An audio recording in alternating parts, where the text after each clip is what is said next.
RSD singkatan nama kependekan, disingkat RSD aja. Saya tetap jadi jurnalis, cuman keunggulan saya memang di foto. Iya, jadi mereka tertarik sama saya karena fotonya bukan tulisannya, tapi ditempatkannya sebagai seorang jurnalis. Lebih condong ke fotografer jenis apa? Fashion itu kan meliputi model, ya. Kalau bisa harus ada satu orang atau dua orang yang bisa membimbing. Cara memilih kamera yang cocok? Semua itu bukan tergantung kameranya, tapi tergantung sama pilotnya. Hobi harus diimbangi dengan jaringan ya. Linknya itu sangat penting sekali. Karena lebaran, jadi 2 hari sebelum Idul Fitri harus berangkat. Waduh, itu terlalu berat. Saya cuek aja, tahu dia nggak berkenan, tapi saya nggak lihat dia, cuma saya melirik aja. Yang namanya motret orang kan berarti model. Berarti ya kalau nggak pagi sore.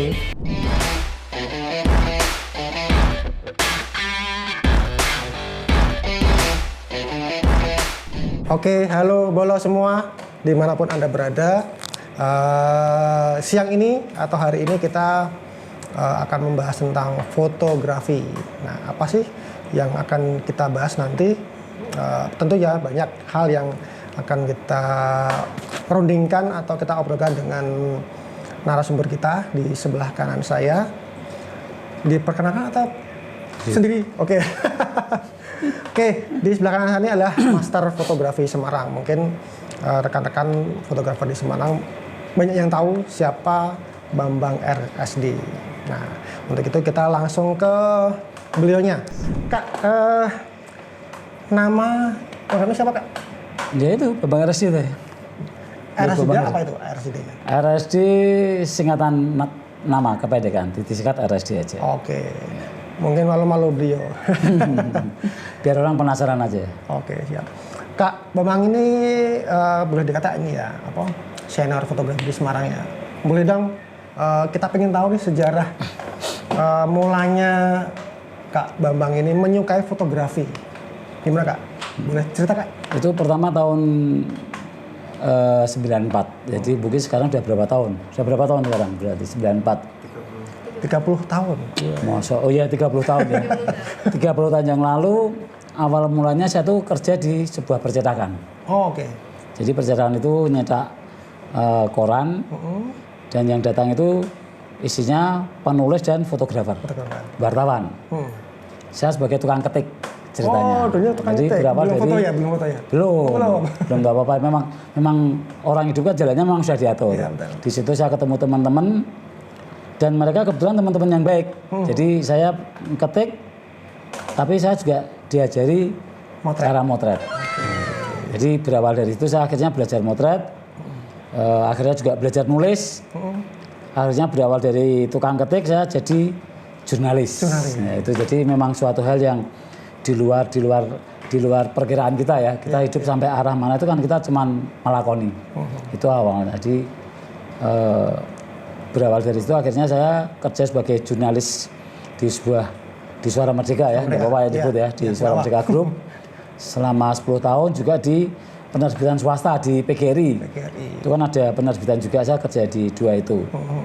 Akhirnya sampai sekarang motret, ya, cuman menulisnya jadi agak berkurang karena lebih asik motret kita. Ya, tapi dulu saya waktu kerja di jurnalis di Suara Merdeka Group, saya sebagai jurnalis, bukan sebagai fotografer. Oke. Tapi karena saya mempunyai kemampuan fotografi yang mereka nilai saya cukup oke, saya diangkat jadi dipindah divisi ke fotografi gitu. Bukan, saya tetap jadi jurnalis. Cuman keunggulan saya memang di foto. Iya, jadi mereka tertarik sama saya karena fotonya bukan tulisannya, tapi ditempatkannya sebagai seorang jurnalis, penulis, ya menulis. Keren. Oke, Kak, boleh tahu nggak dulu itu waktu belajar foto itu pakai kamera apa? Ya waktu itu kan memang zamannya film ya, jadi saya menggunakan kamera film ya. Sekarang mungkin anak-anak muda sekarang banyak yang belum tahu ya, jadi harus ngeset, harus masang tuh otodidak. Jadi semua otodidak. Jadi saya melakukannya otodidak. Kalau sekarang tuh orang motret nggak bayar ya, kalau sudah punya kamera digital kan motret nggak perlu bayar. Kalau dulu punya kamera semahal apapun mau motret tetap bayar. Karena apa? Harus beli film. Zaman itu film ya 30, 20, 15. Setelah foto selesai cuma 36 gambar, itu harus mencucikan dulu. Jadi prosesnya ribet. Jadi panjang. Jadi anak sekarang ya enak ya dimanjakan dengan teknologi. Harus bersyukur. Iya. Cuman saya bersyukurnya saya mengalami hal yang otodidak, yang manual itu, yang analog. Dari manual istilahnya analog, sampai ke digital mengalami semua. sampai digital. Jadi saya bersyukurnya di situ. Oke. Kak, ini sebagai kiblat fotografer, ada nggak tokoh atau fotografer siapa yang jadi kiblat? Ya karena memang dunia fashion ya saya memang mengidolakannya sama Darwis Triadi. Termasuk saya sering mengikuti seminar-seminar, harus belajarnya di situ. Gitu. Pernah belajar langsung atau online atau apa nih? Seminar. Kalau saya seminar sering ikut beliau ya. Jadi memang karena di situ kan untuk fashion kan dibutuhkan lighting seperti yang di sini ini. Yaitu memang kita harus mempunyai pelajaran dari orang yang memang ahlinya. Ya gitu. Jadi nggak sembarang orang memang menguasai. Makanya saya seminar dia tuh ikut di beberapa kali, akhirnya saya memiliki studio yang memang kiblatnya ke dia, ke beliau. Iya. Begini, itu kan ke Darwis, ke siapa lagi? Kalau Kak Bambang ini lebih condong ke fotografer jenis apa? Mungkin model atau wedding atau apa? Fashion ya. Fashion itu kan meliputi model ya, juga fashion itu juga bisa berhubungan dengan desainer, dengan model, dengan majalah, dengan media massa apapun, itu hubungannya lebih luas. Gitu. Karena kita motret seorang tokoh, ya katakanlah tokoh itu bisa aja dia kepala daerah ataupun tokoh masyarakat, itu kan berhubungannya dengan fashion. Karena kita motret mereka, kalau kita tidak tahu fashion, bagaimana kita akan membenarkan cara dia berpakaian, cara dia rambut, penataan rambut, terus cara duduk apa kan, itu kan berhubungan sekali dengan fashion. Ya kita harus mempelajari ke sana. Oke. Misalkan kita punya kamera, punya hobi, terus kira-kira untuk mencapai arah sana itu seperti apa Kak? Misalkan harus ikut workshop, harus belajar kemana gitu? Kalau mereka tidak mempunyai tempat yang belajar khusus ya, seperti apa? Nah itu yang memang harus belajar dari orang-orang yang lebih tahu, ya. Kalau bisa belajar nggak cuma satu orang, jadi bisa ke siapa.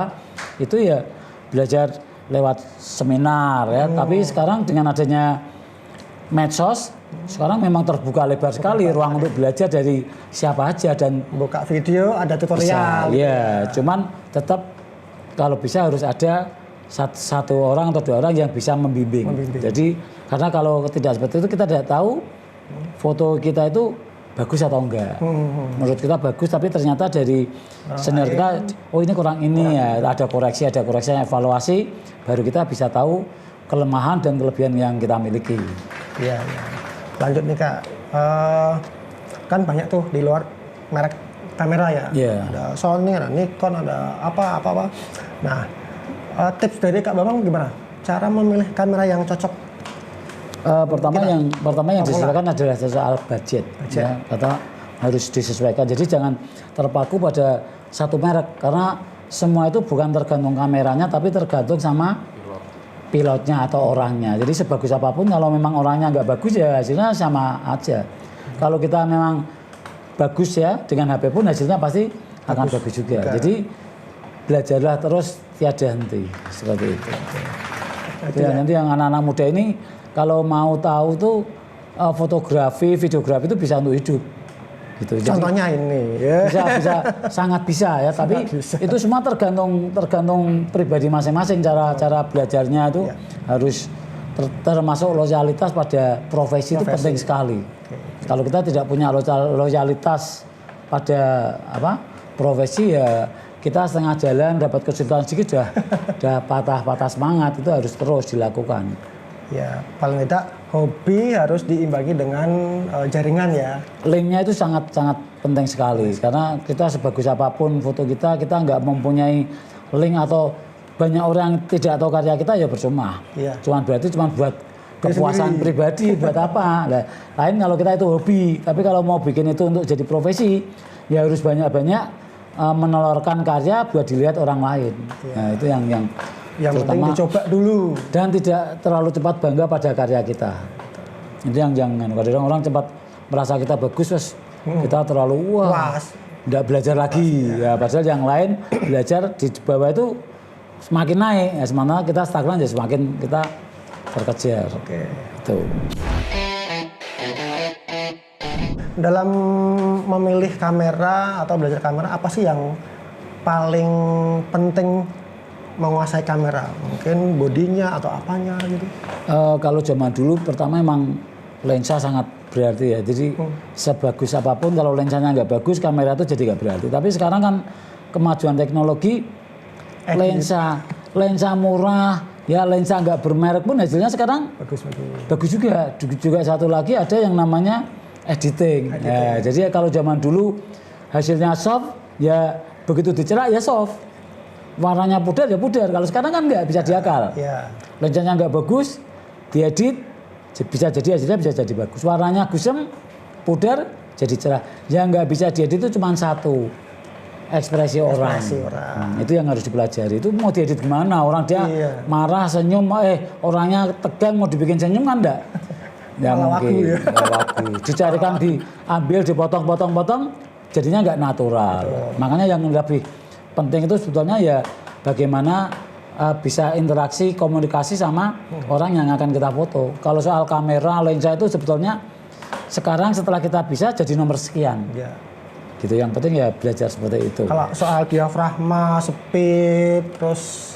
Oh itu biasanya menyesuaikan. Jadi kita nggak ada patokan harus pakai apa. Cuman kita memang punya prinsip sendiri kalau memotret orang, apalagi yang sendiri itu biasanya menggunakan yang diafragma besar. Karena apa? Belakangnya biar bokeh. Efeknya apa? Orangnya bisa lepas dari background. Gitu. Itu intinya di situ. Tapi kalau memang nggak mau seperti itu ya pakai diafragma kecil nggak masalah ya. Semuanya tajam itu nggak masalah. Yang penting satu bagus. Yang penting itu bagus, enak dilihat. Kak, kita sering lihat kayak Kak Babang ini kuat di lighting ya, entah dari kiri atau kanan atau belakang. Itu gimana Kak? Buat apa sih sebenarnya lighting itu? Memberikan efek ya. Itu efek lighting itu kan yang harusnya foto biasa jadi luar biasa, harusnya orangnya biasa jadi makin bagus itu karena memang efek lighting itu. Dan kita harus belajar bahwa lighting itu terdiri dari beberapa jenis. Ada lighting yang keras, yang soft, itu efeknya ke orang itu ke wajah macam-macam. Ya, jadi untuk rambut, untuk samping, untuk bawah itu beda-beda. Juga yang namanya sobok ataupun seperti ini apa? Bandor seperti ini untuk apa itu hasilnya beda-beda. Keras, ini kan lebih keras seperti ini. Kalau sobok ini lebih halus. Ya. Dan banyak orang yang bertanya kenapa soboknya seperti ini? Itu karena untuk itu ya? Ya, ini untuk menyaring cahaya jadi lebih lembut. Gitu. Kalau ibaratnya kalau kita di luar itu kita di teras. Di teras itu kan halaman lighting kan lembut. Tapi kalau kita keluar kena matahari langsung, ini ibaratnya ini kalau di matahari langsung pakai lampu ini sama. Kalau kita di teras pakainya ini. Jadi lebih soft. Jadi harus tahu. Kalau kita salah menggunakan ya jadinya kebalik malah ya. Kebalik ya gitu. Jadi harus tahu kapan kita menggunakan lighting yang sifatnya keras atau yang soft, itu yang harus dipahami.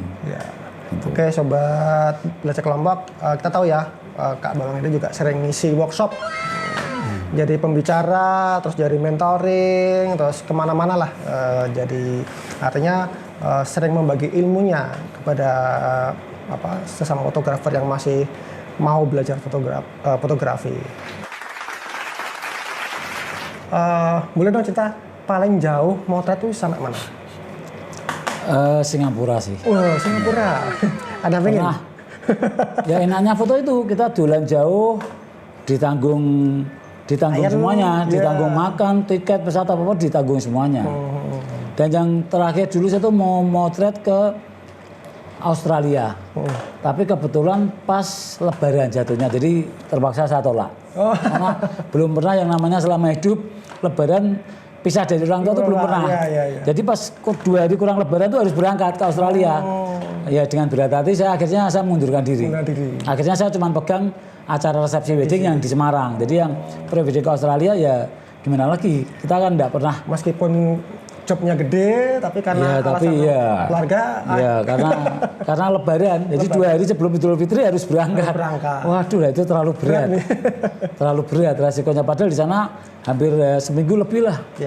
Kita kan belum biasa atau kita yang biasa sama orang tua pas Lebaran khususnya. Kalau hari biasa mungkin kita nggak masalah ya. Ya gitu. Itu yang pengalaman. Terus ke mungkin ada pengalaman yang jelek atau apa yang kalau seperti itu biasanya lebih kita ke trik atau tip mengatasi kesulitan kalau foto pada waktu kita pemotretan outdoor. Itu yang biasanya yang lebih sering dihadapi karena seperti saya pernah motret di Nusa Dua. Itu yang namanya di pantai itu kan ada pohon yang tidur bagus, ada untanya. Ya. Untuk bayar di situ setengah jam itu 1.500.000 kembalinya itu fotonya di situ. Nah, pada waktu itu di pohon itu banyak bule-bule yang tidur. Padahal pohon itu bagus banget. Buat foto itu udah bisa lihat. Pengennya landonya hilang gitu ya. Nah, selama ini kan nggak pernah orang motret di situ, Mas. Iya. Nah, biasanya motretnya cuma unta. Nah, saya berpikir, nah kalau saya motret unta sama orang lain apa bedanya? Nah, itu salah satu prinsip kita foto harus punya beda sama orang lain, itu yang harus dipegang. Iya. Saya nggak mau loh, saya jauh-jauh ke sini fotonya sama orang dibandingkan sama, itu kan percuma. Iya. Akhirnya saya lihat caranya gimana biar bule-bule itu pergi, itu kan juga privasi, walaupun itu tempat umum. Akhirnya saya motretnya, saya dekati mereka, saya teriak-teriak. Nah, bule itu kan merasa terganggu. Dia lihat ke saya cuek aja, tahu dia nggak berkenan, tapi saya nggak lihat dia, cuma saya melirik aja. Saya moto-moto, saya teriak-teriak, kan kalau motor pasti teriak-teriak pada waktu ngatur pose. Mereka merasa terganggu, 4 orang itu. Enggak sendiri. Langsung masuk air. Nah, langsung saya pengantinnya saya panggil. Kalau pengantinnya saya dekatkan mereka nggak mungkin, karena kan pasti mereka juga nggak mau pengantinnya. Akhirnya saya harus jadi bempernya. Saya mendekati mereka, saya cuma berapa meter, saya motor sambil teriak-teriak. Dia pasti terganggu, itu pasti terganggu. Akhirnya mereka masuk air, baru pengantinnya saya panggil. Itu seperti yang dilihat di belah itu ceritanya seperti itu. Iya. Kalau kita nggak punya tip trik seperti itu ya kita dapatnya cuma unta. Orang foto di sana unta semua. Makanya saya pasti harus punya sesuatu yang beda yang harus saya bawa itu. Nah ternyata hasil itu termasuk salah satu karya saya yang sampai saat ini the best. Salah satu. The best. Bukan karena tapi karena memang salah satu prosesnya, 2 tempatnya, ininya wah semuanya. Jadi orang yang lihat itu rata-rata mereka bilang foto bisa kayak gini ya. Itu karena perjualannya seperti itu. Dan itu kalau kita mau jujur foto bagus seperti itu juga karena kebetulan juga. Jadi karena kebetulan pas di situ, kebetulan pas bagus ya toh. Kebetulan itu jadi serba kebetulan tapi bisa menghasilkan karya yang menurut saya cukup tepuk tangan dong. Memuaskan. Ada buat master kita. Oke, lanjut belajar kelompoknya. Misalkan nih, Kak, kita kan memotret outdoor ya. Kira-kira ada lagi aturan baku harus jam berapa gitu. Terus kenapa harus dihindari? Gini, kalau foto outdoor tuh yang harus kita tahu tuh kita harus tahu waktu. Dan motret apa dulu gitu. Kalau kita motret orang itu bisa model ya, bisa apapun. Yang namanya motret orang kan berarti model. Berarti ya kalau nggak pagi sore. Kalau kita nggak punya alat apa-apa ya, misalnya kita cuma punya kamera saja. Bermodal kamera aja berarti ya kita harus tahu waktu. Tapi kalau kita mempunyai properti misalnya seperti lampu flash besar, lampu apa, mau siang, mau sore, mau pagi, mau malam, nggak masalah. Karena teknik-teknik fotografi itu yang moto jam 1 siang itu jadi malam hari bisa hasilnya. Bahkan kalau kita foto jam 1 malam hasilnya jadi siang hari bisa. Nah, itu jadi makanya seperti itu harus dilihat dulu kita motret apa dulu. Dan biasanya kalau siang hari kita motretnya kan menggunakan diafragma yang kecil. 11, 16 jodoh. Karena apa? Karena terik matahari kan terlalu kuat. Jadi harus diimbangi dengan tapi kalau sore kita bisa bermain lebih fleksibel. Mungkin biasa diafragma yang lebih besar. Efeknya juga bisa seperti apa? Efek bokeh kalau pagi atau sore. Tapi bahkan siang pun kita bisa menggunakan lensa efek bokeh juga bisa dihasilkan. Asal kita mempunyai properti lampu-lampu yang kuat. Buat rekan-rekan fotografer di luar sana, mungkin juga agak bingung nih cara menentukan nilai besaran job. Katakanlah kita job wedding, job model, job foto produk. Nah itu aturannya dari mana sih? Cara menentukan nilai jual? Cara menentukan nilai jual kita ya dari karya kita. Sendiri ya? Karya kita bukan karya kita bagus, kita dihargai yang rendah kan nggak mau. Iya. Gitu. Kita ya bagus ya berarti harus punya nilai yang bagus. Nilai yang bagus. Tapi kita kan juga membandingkan dengan orang lain. Iya. Karya saya seperti itu, karya dia seperti ini. Loh, ini sama bagusnya. Lah kita kalau kita matok harga yang lebih tinggi pasti kita kalah sama dia. Iya. Kita nggak punya perbedaan, nggak ada yang dibanggakan. Bagaimana kita bisa matok harga yang tinggi? Kalau kita punya nilai, kita punya karya, kita punya kelebihan. Kelebihan itu bisa satu karena teknik fotografi kita yang bagus. Kedua cara kita mengepush ya, mengarahkan gaya yang bagus. Cara penampilan kita jangan sampai kita datang kelowor, pakai sandal, rambutnya panjang asal-asalan, klenyit. Ya orang ya ini bayar mahal gimana? Bisa nggak? Ya gitu. Itu yang penting sandalan. Saya yang namanya motret dimanapun nggak pernah pakai sandal. Nih lihat itu kan nih. Bahkan motret sendiri sama teman saya nggak pernah pakai sandal. Itu karena selalu pakai sepatu. Diri sendiri juga ya. Iya, itu juga harus menghargai diri sendiri. Gitu. Jadi nggak bisa terus besarnya berapa ya kita harus tahu. Kalau kita mau cara bodoh gini, oh dia karyanya kayak gitu 100.000 misalnya. Padahal punya aku jauh lebih bagus. Paling nggak saya 500.000. Gitu paling nggak. Dia kok gitu 300, berarti punya saya 1 juta. Harus gitu. Jadi kadang-kadang orang itu di luar nalar ngasih harganya begitu apa? Loh, apalagi kalau kita segmennya menengah ke atas. Orang akan dilihat harganya. Loh, harga murah kok. Iki koyo apa hasilnya? Padahal dia belum lihat hasilnya loh. Tapi begitu lihat harganya, murah ini harganya terus koyo apa? Kadang-kadang kita sendiri kan seperti itu. Benar enggak? Kita kadang-kadang masuk warung murah-murah rasanya koyo apa kan itu juga jadi patokan buat orang-orang yang memang mempunyai level tingkat sosial yang menengah ke atas. Grade-nya yang bukan menengahnya tapi menengah tapi ke atas. Itu grade-nya akan seperti itu. Iya. Jadi paling tidak gini ya. Kita bikin portofolio yang bagus dulu. Harus. Calon konsumen akan menilai kita sendiri. Ini layak nggak sih dibayar mahal? Ini layak dibayar murah. Nah seperti itu ya. Jadi kembali ke konsumen lagi. Tapi juga cara penampilan kita, cara menyampaikan juga harus yakin. Jangan sampai kita ngomong tapi apa ya itu udah beda. Kita harus komunikasi itu penting. Cara-cara berbicara itu kita harus biasa. Iya. Oke, lanjut Kak. Sekarang kan era Gen Z ya. Sekarang kan lagi eranya AI. Menurut Kak Babang gimana? Teknologi AI terhadap fotografi? Ya, AI fotografi itu bagus kalau untuk karya. Untuk karya. Kalau menurut saya ya, kalau untuk karya buat main-main bagus. Tapi kalau kita untuk belajar kurang. Karena apa? Karena itu instan sekali toh. Betul. Kita nggak butuh belajar apa, kita cuma ketik. Pinginnya apa sudah tersaji semua, tapi kemampuan kita secara dasar kita nggak punya. Atau AI itu untuk bekerja untuk bisnis bagus, karena untuk mengolah, merubah, ya jadikan semuanya jadi bagus. Itu nggak bagusnya cuma satu buat belajar. Buat belajar itu nggak bagus, karena kamu harusnya melewati tahap yang 1, 2, 3, kamu langsung 5. Nah, begitu nggak ada AI, kamu yang 1, 2, 3, 5 ini kamu nggak bisa. Itu nggak saya sarankan. Jadi harus 1, 2, 3 kamu sudah menguasai, 5 kamu apain nggak masalah. Gitu. Saya lihat teman-teman begini, oh bagus karena dia sudah memang dari awal sudah belajarnya memang bagus gitu. Jadi hasilnya sekarang dia lebih bagus daripada yang dulu-dulu. Cuma saya untuk meniru seperti itu saya nggak bisa. Nah itu kan kembali ke hati juga. Karena apa? Itu bukan karya kita. Itu saya nggak bisa seperti itu. Ya di sisi lain AI bisa melihat orang tuh lebih keren, tapi di sisi sebenarnya value kita jadi ini ya, jadi apa? Nilai jual kita? Ini karya masih enggak? Iya, nilai jual kita juga.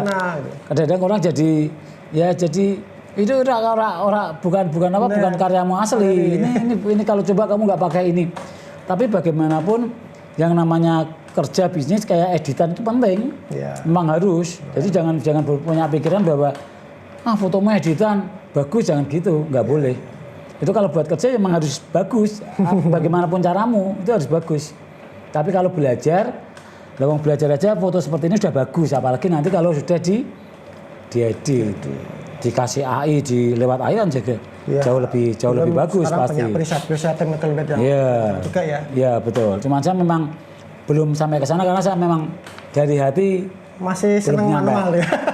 Ya saya ngedit juga ngedit apa adanya sih. Jadi bukan yang merubah membuang image, nambah image saya belum. Jadi belum apa. Lebih ke retouching warna mungkin ya. Betul, warna sama karena apa yang kita kalau hasilnya sudah bagus dari awal kan sudah bagus, sudah puas gitu loh. Sumbernya sudah bagus, tinggal dikasih sedikit aja lebih bagus lagi. Lain kalau kerja ada klien yang minta aneh-aneh baru kita kerjakan lewat editing desain AI atau apa baru kita kerjakan. Tapi kalau puas seperti itu ya sudah selesai. Gitu. Bola-bola semua ini di depan ini adalah adik-adik magang dari SMK 1, SMK Gerigi semua ya. Ya kebetulan mereka sedang magang di tempatnya Kak Bambang nih. Dan juga magang di tempat kita. Ini nggak ada yang bertanya nih? Yakin nih ada bertanya? Kita yang bertanya deh. Macam teknik foto. Oh, macam-macam teknik foto Kak. Angle mungkin ya, angle foto ya. Angle kalau teknik foto banyak, jawabnya jadi bingung. Itu angle pengambilan. Jadi yang anggap foto itu kan bisa ngambil, ini misalnya orang. Kalau kita pingin dia lebih tinggi berarti angle-nya dari low angle. Kalau dia inginnya lebih pendek berarti dari atas. High angle. Kalau kita ingin foto pas foto eye level. Pinter deh kamu. Tulisannya apa? Broadcast TV. Kok tahu? Jadi kalau kita pas foto gini ya eye level gini dipaskan. Efeknya seperti itu ya. Tinggal lighting apa tuh nggak ada patokan. Yang penting lighting belum tentu lighting yang satu pas buat orang yang satu. Lighting yang ini lighting cantik belum tentu pas buat orang yang model yang satu. Jadi lighting saya selalu berubah. Selalu kanan kiri itu selalu berubah. Jadi kadang-kadang motret, oh ini angle-nya anak ini nggak bagus berarti saya rubah. Saya dirubah pun dia nggak bagus berarti lighting-nya yang harus dirubah. Ya gitu. Jadi tidak ada ilmu pasti ya fotografi ya. Ya nggak ada ilmu pasti. Dia harus inovasinya harus dari kita kreatif terus. Ya gitu. Nggak ada rumusnya kalau fotografi itu. Ya ada itu lebih ke rasa. Akhirnya kerasa. Akhirnya kerasa kita masing-masing. Gitu. Oke, nggak ada lagi yang mau bertanya? Untuk cara ngepasin warnanya kayak warna dari modelnya sama backgroundnya gitu, cara tahu pas apa enggaknya gimana? Maksudnya gimana itu? Kan setiap warna tidak boleh disatukan kayak kontrasnya. Oh, kontrasnya gitu maksudnya. White balance mungkin Kong. White balance-nya. Jadi yang kalau saya sih yang diutamakan pertama adalah tone skin tone, warna kulit. Yang pertama itu. Kalau baju apa kita rubah-rubah kan bisa. Bebas. Asal selama warna itu bukan warna untuk desain baju, ya. Kita kerja untuk desainer baju. Warna merah kan harus merah. Warna putih harus putih. Jangan sampai merah jadi abu-abu itu kan dia nggak mau. Karena itu baru dipertimbangkan. Tapi kalau untuk umum ya kita pertama skin tone, pertama harus kulit, ya gitu. Lainnya menyesuaikan. Di edit kan masih bisa warna-warna seperti ini. Nah itu bermain dengan white balance, ya keseimbangan warna putih itu, ya itu di situ. Jadi kita harus tahu kalau lighting di matahari berapa Kelvin ya. Kalau di luar berapa? Antara 5.000 sampai 5.500 misalnya. Kalau lampu gini kan dia bisa 5.000. Tapi kalau tanpa di indoor lampu-lampu indoor gini lampu-lampu neon, lampu belep itu kan direndahkan. Ya. Bener ya? Direndahkan ya biar kuningnya itu enggak muncul, berkurang. Tapi kalau kita motret langit di luar kok birunya kurang, WB-nya dinaikkan. Jadi nanti jadi biru langitnya. Itu salah satu trik gitu. Walaupun diedit sudah bisa loh ya. Nah, itu. Oke Kong, sepertinya kok ini waktunya sudah cukup banyak kita ngobrolnya. Gak terasa ya? Gak terasa. Banyak info yang kita bisa serap. Terus yang terakhir Kong, mungkin tips trik buat adik-adik ini memulai mereka bekerja sebagai fotografer itu apa? Harus banyak membuat portofolio dan latihan. Jadi yang namanya latihan itu harus terus ya dilakukan karena sampai sekarang pun saya tetap motret itu apa? Karena tetap untuk menjaga tes kita, terutama tes rasa itu nggak bisa yang namanya motret sebulan sekali, 2 bulan sekali terus hasilnya bagus dengan karya kita yang 2 bulan yang lalu tuh enggak. Pasti kita jadi agak mulai nol lagi. Iya. Ya gitu. Jadi harus menjaga tes rasa kita, keahlian kita tuh tetap harus dijaga. Kalau memang kita loyalitas pada profesi kita loh ya. Iya. Tapi kalau cuma untuk hobi sih bebas aja, terserah. Nah, gitu.